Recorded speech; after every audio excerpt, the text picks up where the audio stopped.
大家好，我叫何非凡. Hi everyone, my name is Anthony. Today we're going to look at how to describe details of past events with the 是的 construction.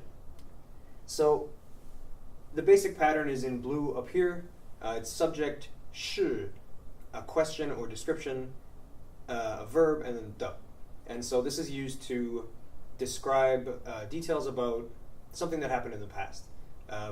It's an event that the two people in the conversation both know happened, both agree happened. It's not like did you go somewhere? It's more like who did you go with? So that's what I mean by details about something that happened in the past. And most of the time, you're going to be talking about something that falls into one of these categories: where, with whom, when, how. All of these things can be talked about with the 是的 construction. But since we're talking about the past, it's worth noting how this relates to 了, because anytime I talk about the past, I'm sure you guys sort of do this too. I just put 了 everywhere. Oh, that's an action that happened yesterday, so 了. It's vague and difficult to sort of wrap your head around when to use 了. And so now we're doing more with the past, so it's worth clarifying. We use 了 when we're talking about did something happen, or if you want to ask someone whether an event happened. So like in this first line up here, 你上个周末去芝加哥了吗? Did you go to Chicago last weekend? So this question is whether or not that happened. And second person in the conversation says, that's right, 去了, I did go to Chicago last weekend. And so the rest of these questions are about details of that event that now we both agree happened. So this first one is 你是怎么去的? How did you get there? And B says 我是坐火车的.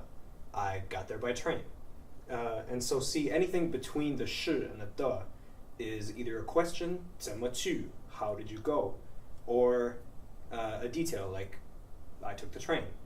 The next question is 你是跟谁去的? Who did you go with? And B again says 我是跟女朋友去的. I went with my girlfriend.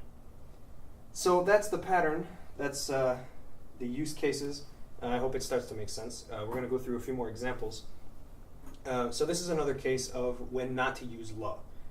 If you're talking about, let's see, when did you buy your new phone?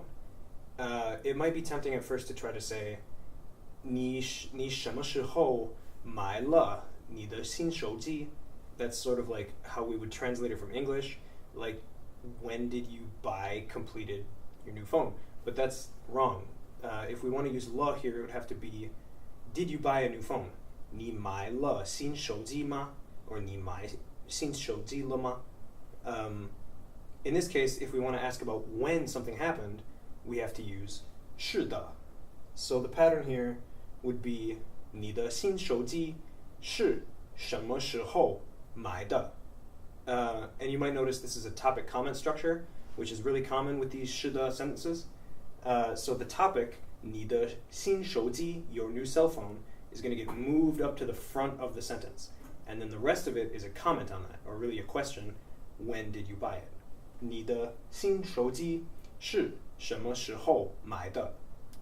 Okay. So this structure is used to ask all sorts of questions about the past, like, where were you born? 你是在哪儿出生的? And you might respond, 我是在芝加哥出生的.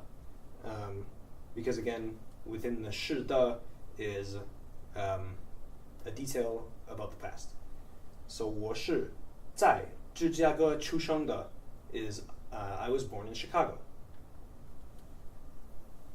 Or if you like someone's shoes, you might say, 哦，你的鞋子很好看，你是在哪儿买的? Or just 是在哪儿买的? And then the person would respond with, 我的鞋子是 wherever they bought them 的. So 我的鞋子是在网上买的. I bought them on the internet. Or 我的鞋子是在购物中心买的. I bought them at the mall. So wherever you bought your shoes is what goes right here. 你是怎么来的 just means how did you get here? 怎么来 how come? 你是怎么来的 how did you get here? And a simple response might be 我是走路来的 I came on foot, I walked here. 我是走路来的 And this person expands by saying 我家离这儿不远不用开车 My house from here isn't far. I don't need to drive. But if they had needed to drive, they might say 我是开车来的 because that's the manner in which they arrived.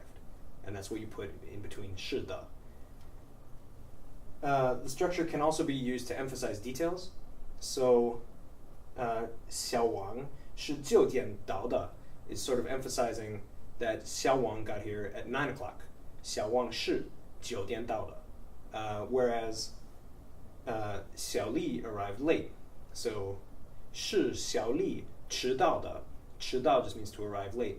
And so by putting 小丽 in between 是 and 的 it's sort of emphasizing that like it was she who arrived late, not 小王 是小丽迟到的 So if this were like a boss talking to a colleague, he would be sort of emphasizing, oh no, 小王 got here at 9. It was 小丽 who arrived late.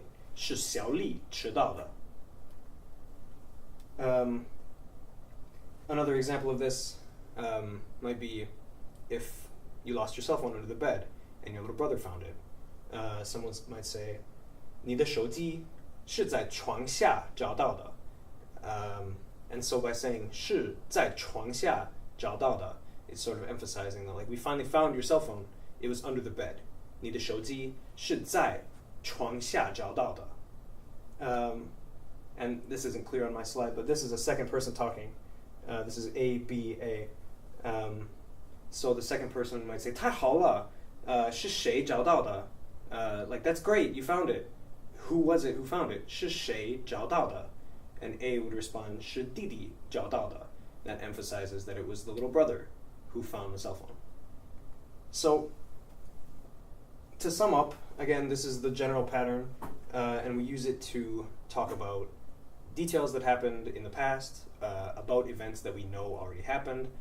We could ask questions about something that happened in the past, about who did something, or when, or with whom someone did something. So this is a really, really important structure in Chinese. It's very commonly used, and so you should try to practice it until it feels like a natural way of asking questions. And that's all I got for today. So, 再见!